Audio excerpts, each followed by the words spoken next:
Boxing is one of the most effective and deadliest martial art for self-defense without any hesitation. Believe me guys, তোমাদের যদি boxing শেখার একটু ইচ্ছা থাকে, just 20% ইচ্ছাও থাকে এন্ড তোমার এতটুকু ইচ্ছা থাকে যে আমি জাস্ট সেলফ ডিফেন্সের জন্য বক্সিং এর বেসিকটা লার্ন করব, এন্ড তুমি যদি জাস্ট মিডিয়াম লেভেলেরও বক্সিং লার্ন করো, you can knock out your opponent just by one move.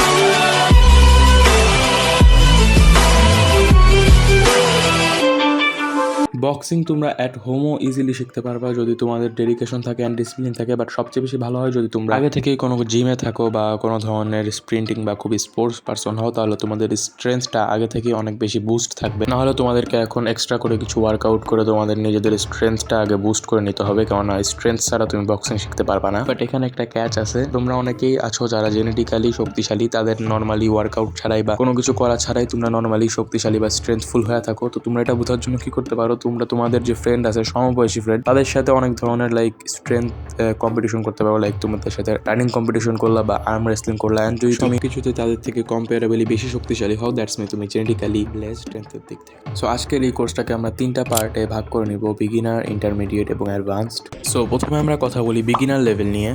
So এখানে প্রথম পয়েন্ট হলো স্ট্যামিনা বা স্ট্রেংথ। এটা ম্যাটার করে না তুমি কয় হাজার মুভ শিখে রাখছো, যদি সেই মুভগুলো ইউজ করার জন্য তোমার কাছে স্ট্যামিনাই না থাকে, তাহলে সেই মুভগুলোর কোনো কাজে আসে। স্ট্যামিনা বাড়ানোর জন্য তোমরা 400 মিটারের স্প্রিন্ট মারতে পারো বা রানিং করতে পারো, অ্যান্ড এটার সাথে সাথে তুমি স্প্রিন্টও করতে পারো, অ্যান্ড এটার সাথে সাথে তুমি জাম্প রোপও করতে পারো।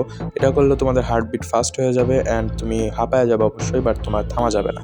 Number 2, boxing stance. যদি তুমি রাইট হ্যান্ডেড হয়ে থাকো তাহলে তোমার নেওয়া উচিত অর্থোডক্স স্ট্যান্স, যদি লেফট হ্যান্ডেড হয়ে থাকো তাহলে নেওয়া উচিত সাউথপো স্ট্যান্স। এই দুইটা স্ট্যান্সই খুবই কমন এবং ইফেক্টিভ, এগুলো নর্মালি ওয়ার্ল্ড চ্যাম্পিয়ন্সরা ইউজ করে। অ্যান্ড আমি তোমাদেরকে কিছু বেসিক্স বলে দেই। তোমাকে নিজের ফিস্টকে নিজের চিনের কাছে রাখতে হবে এবং তোমাদের এলবো টাকিন অবস্থায় থাকবে এবং তোমাদের একটা ফুট সামনে থাকবে। যদি তুমি অর্থোডক্স ইউজ করে থাকো তাহলে তোমার রাইট ফুট সামনে থাকবে, এবং যদি তুমি সাউথপো ইউজ করে থাকো তাহলে তোমার লেফট পা সামনে থাকবে, আর বেসিক্যালি তোমার নিজগুলা বেন্ড অবস্থায় থাকবে।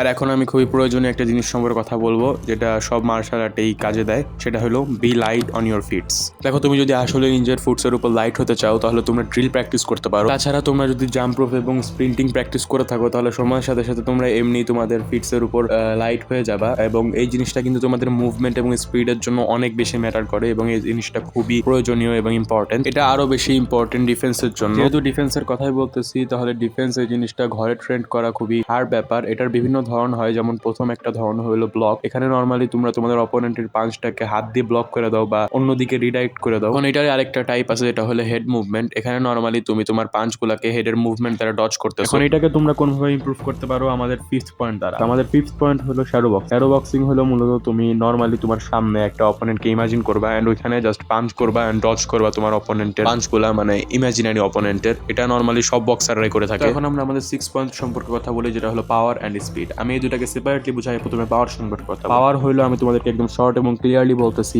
Use your entire body weight behind your punches and rotate your hips. এখন আমি জানি প্রথম দিকে কেউই তার পাঞ্চে তার ফুল বডি ওয়েট ফিল করতে পারে না, এটা কেউই পারে না। এটা তুমি এরকম না যে প্রথম থেকেই পারবা, তো নর্মালি তুমি আস্তে আস্তে প্র্যাকটিস করতে করতে তোমার এটা হয়ে যাবে। অ্যান্ড পাওয়ার ইনক্রিজ করার জন্য তোমার সর্বপ্রথম দরকার extremely strong wrist and shoulder. এটা ছাড়া তুমি কখনো পাওয়ার ইনক্রিজ করতে পারবে। তো এখন আমরা কথা বলি স্পিডে।